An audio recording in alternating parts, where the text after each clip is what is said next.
जबकि सनातन शब्द को तथागत बुद्ध का किया हुआ है। जब उन्होंने कहा कि बैर को बैर से नहीं खत्म किया जा सकता, बैर को खत्म करने के लिए मित्रता का हाथ बढ़ाना चाहिए। और अंत में उसी ने कहा एक धम्मो सनातन, ये जो हम संदेश दे रहे हैं यही सनातन है।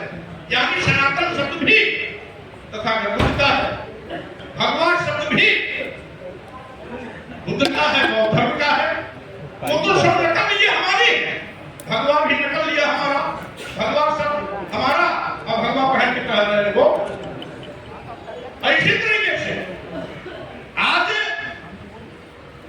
जब हिंदू धर्म है नहीं, लेकिन हमारे पिछड़े वर्ग के लोग, अनुसूचित जात के लोग, आदिवासी समाज के लोग हिंदू बनने के लिए सबसे ज्यादा पागल रहते हैं, जबकि हिंदू धर्म नहीं।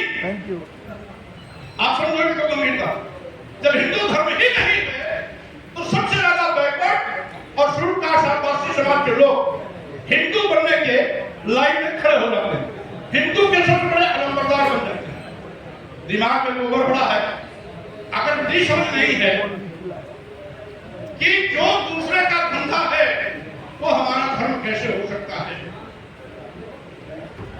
यह है सही मायने में जिसको हम हिंदू धर्म कहते हैं वो ब्राह्मण धर्म है। और ब्राह्मण धर्म ये पहले भी था, बौद्ध काल के बाद यहाँ जब वैदिक धर्म आया, वैदिक के बाद ब्राह्मण धर्म आया और आज भी वही ब्राह्मण धर्म है, हिंदू धर्म नहीं। हिंदू धर्म तो इसलिए कहा जाता है जिससे कि अगर ब्राह्मण धर्म कहेंगे तो ब्राह्मण धर्म उत्पन्न हो जाएगा, इसीलिए उसमें आदिवासी को भी हिंदू, क्षत्रिय को भी हिंदू, वैश्य को भी हिंदू, आदिवासी को भी हिंदू, दलित को भी हिंदू, पिछड़े को भी हिंदू इसलिए कहते हैं जिससे हम बहुसंख्यक बने रहे। लेकिन इतिहास इस बात का गवाह है कि ये ब्राह्मण धर्म है। अगर सही मायने में मान लिया जाए हम हिंदू हैं, अगर सही मायने में मान लिया जाए हम हिंदू हैं, अगर हिंदू हैं तो आज हिंदू के नाम पर बनी सरकार हमारा आरक्षण शून्य निष्प्रभावी कर रही है। क्यों? अगर हमें हिंदू मानती है तो बाबा साहब डॉक्टर अम्बेडकर ने भारतीय संविधान के अंतर्गत 15/4/16 के तहत जो आरक्षण का त्याग किया, आज शून्य और निष्प्रभावी किया जा रहा है।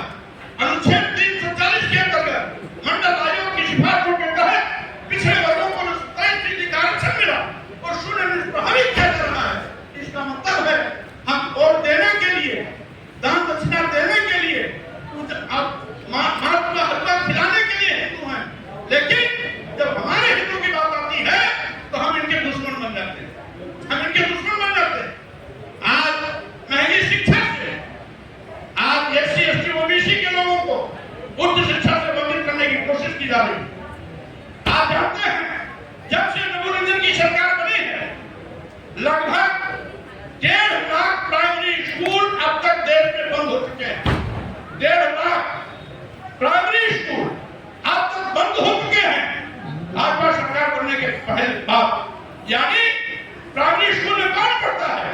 गरीब के बच्चे पढ़ते हैं, मजदूर के बच्चे पढ़ते हैं, किसान के बच्चे पढ़ते हैं, श्रमण समाज के लोग, गरीब लोग जो अपने बच्चों को शहर में नहीं पढ़ा पाते हैं उनके बच्चे पढ़ते हैं, और साथ ही साथ गांव का किसान बच्चा अपना पढ़ता है। आज स्कूल बंद हुए रहे हुए 1.5 लाख तो बंद हो चुके हैं। उत्तर प्रदेश में 27,000 स्कूल बंद होने जा रहे हैं। इसी प्रकार से हर प्रदेश होगा। आखिर सही मायने में हम हिंदू हैं तो हिंदुओं के कल्याण के लिए, बेहतरी के लिए काम करना चाहिए, या उनकी शिक्षा को खत्म कर देना चाहिए, उनके आरक्षण को खत्म कर देना चाहिए, उनकी सुविधाओं को खत्म कर देना चाहिए, उनकी नौकरी को खत्म कर देना चाहिए? क्या यही न्याय है? क्या बाबा साहब डॉक्टर अम्बेडकर ने SC ST OBC शूद्र के नाम पर जो सैकड़ों साल तक धन शक्ति शिक्षा सम्मान से वंचित था, वो लोगों के बराबर खड़ा हो सके इसलिए प्रतिनिधित्व का कानून बनाया। प्रतिनिधित्व दिलाने के लिए ही उन्होंने आरक्षण की व्यवस्था की। हमारे अंदर प्रतिभा कमी नहीं है, हम किसी पर मोहताज नहीं है, क्योंकि आज जो परीक्षा परिणाम आ रहे हैं एससी एसटी ओबीसी के परीक्षार्थियों का नंबर सामान्य श्रेणी के छात्रों और प्रतियोगियों से ज्यादा रहा। तो सरकार क्या कर रही है? नॉट फाउंड सुटेबल कह करके हमें रोकने की कोशिश कर रही है। यानी हम सामान्य मेरिट से ज्यादा अंक पाने के बावजूद भी नॉट फाउंड सुटेबल के तहत बाहर कर दिए जाते हैं। क्या यही हिंदू की परिभाषा है? क्या यही हिंदू हम हैं? इसीलिए हम हिंदू हैं कि हमारे साथ न्याय हो। हमको नॉट फाउंड सुटेबल कह करके हमारी प्रतिभा को मिट्टी में मिला दिया जाए, हमारे अक्षर को खत्म कर दिया जाए, हमारी स्कूली शिक्षा को खत्म कर दिया जाए और महंगी शिक्षा के माध्यम से उच्च शिक्षा से वंचित किया जाए। ये सारे मुद्दों पर हमारे जितने भी बुद्धिजीवी हैं, इनको चर्चा के माध्यम से आम लोगों तक ले जाने की आवश्यकता है। एससी एसटी ओबीसी हिंदू मुकद्दर में फंस करके अपने ही बेटे बेटी का अवसर खत्म करा रहा है, अपने ही बेटे बेटियों को नॉट फाउंड सुटेबल कह करके अपने प्रमुख जिलों से बाहर कर रहा है और भाजपा का साथ देकर अपने ही बेटे बेटियों को स्कूली शिक्षा से वंचित कर रहा है, उच्च शिक्षा से वंचित कर रहा है, नौकरियों से वंचित कर रहा है। उसको इस बात का एहसास होना चाहिए। आज वो अगर एहसास कर लेगा तो स्वाभाविक रूप से वो जहां पर है वहां से हट करके अपनी जमात में आ जाएगा और जब अपनी जमात में आ जाएगा तो आपकी लड़ाई भी आसान होगी। क्योंकि अभी बहुत से वक्ता साथी हैं, इसलिए हमने इस पर थोड़ा सा लाइन इसलिए डेवलप किया जिससे कि हमारे बुद्धिजीवी लोग भी कहने के लिए तो पीएचडी डिलीट है, कहने के लिए आईएएस आईपीएस है, कहने के लिए जज और डॉक्टर भी है, लेकिन वो किताबी कीड़ा के बाहर किताबी कीड़ा बन के रह जाते हैं। वो बुद्ध ने जो कहा था अपदीपो भव, अपना ज्ञान अपना प्रकाश आपको स्वयं हो। यानी ये तभी संभव है जब अच्छे बुरे में अंतर करने की क्षमता होगी। अगर अच्छे बुरे में अंतर करने की क्षमता होगी तभी ये समझ आपके अंदर पैदा होगी, तभी आप अपने भव का अर्थ समझ पाएंगे और साथ ही साथ अपने भविष्य का निर्माण भी कर पाएंगे। लेकिन हम अपने भव कहते हैं, अपना प्रकाश करने की कोशिश नहीं करते हैं, क्योंकि हम जिस व्यवस्था में फंसे हैं वो कहते हैं मानो, जानने की कोशिश मत करो। बुद्ध का दर्शन क्या है? बुद्ध कहते हैं पहले जानो तब मानो। लेकिन नंबादी क्या कहता है? जानने की कोशिश मत करो, तर्क मत करो, दिमाग मत लगाओ, मैं जो कह रहा हूं मानो। ये दोनों में मूलभूत अंतर है। अब बुद्ध कहते हैं नहीं, पहले जानो। उन्होंने ये भी कहा कोई चीज इसलिए मत मान लो किसी बड़ी धराग्रंथ में लिखी गई है, कोई चीज इसलिए मत मानो किसी बहुत बड़े महापुरुष ने कह दिया, कोई चीज इसलिए मत मानो कि आपने पार्टी परंपरागत रूप से करते और करते चले आए, बल्कि उन्होंने ये भी कहा आप मेरी ही बात मत मानो, बल्कि मेरी भी कही गई बात को, किसी सुनी हुई बात को, किसी पढ़ी हुई बात को और किसी की परंपरागत से किंवदंती के रूप में चली आ रही बात को अपने दिमाग की कसौटी पर कसो। अगर वो विश्व कल्याण के लिए हो, मानवता के कल्याण के लिए हो तो उसे मानो, अगर मानव कल्याण के लिए नहीं है तो उसे मत मानो। ये तुमने कहा था। आज आवश्यकता है सबको सामने लाने की। आज आवश्यकता है बुद्ध की बात को जो जानो तब मानो, जानो तब मानो। जब इस फार्मूले पर हमारा समाज चलेगा, यानी एससी एसटी ओबीसी के लोग चलेंगे, तो शायद जो धर्म के मकड़जाल में फंसकर वो कहीं गुलामी कर रहे हैं, उस गुलामी से मुक्ति पा करके आपकी आजादी की लड़ाई में खड़े हो जाएंगे।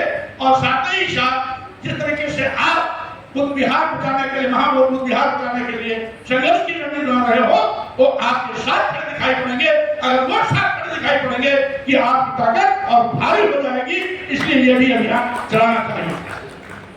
इसी के साथ ही साथ मैं अपनी बात को खत्म करूं उसके पहले अनुरोध करना चाहूंगा कि साथियों, ये लड़ाई बड़ी है, ये बहुत हल्की नहीं है, क्योंकि ऐसे समय पे लड़ाई लड़ी जा रही है जब मानववादी व्यवस्था का शासन ऊपर और नीचे दोनों जगह है, केंद्र में भी है, प्रदेश में भी है। ऐसी हालत में डबल इंजन की सरकार से टकराना है, डबल इंजन की सरकार से टकराना है तो केवल बुलंद हौसले के साथ नहीं बल्कि दिल दिमाग से भी आपको इस लड़ाई को लड़नी पड़ेगी। और हम समझते हैं, मेरी बात को आप लोग बहुत गंभीरता से ले रहे होंगे, यद्यपि सुरेंद्र भट्टे जी रणनीति बनाने में माहिर हैं। हमें पूरी उम्मीद है कि उन्होंने जो यह नया लड़ाई लड़ने का रणनीति तय किया है, ये बहुत कारगर प्रभावी होगा। और हम सभी लोग विश्वास दिलाना चाहते हैं, जब जहां जिस रूप में भी भंते जी चाहेंगे, हम लोग उन पर साथ कंधे पे कंधा मार के देते रहेंगे। इन्हीं शब्दों के साथ मैं अपनी बात को विराम देता हूँ, विदा लेता हूँ। धन्यवाद। जय भीम, जय भारत, नमो बुद्धाय। बहुत बहुत धन्यवाद माननीय मंत्री जी। 30-40 साल हो गए आपको इसी आवाज के साथ पूरे भारत को ललकारते रहते हैं, और आप लखनऊ से बाइक कार आए हैं। बाइक का नहीं, उम्र का जिक्र ना करें, अभी साहब हमारे जवान हैं। उम्र का जिक्र बुजुर्ग लोगों से किया जाता तो नाराज हो जाते हैं। कोई कमी नहीं है अभी ऊर्जा की और साहस की, अभी बहुत काम करना हम लोगों को।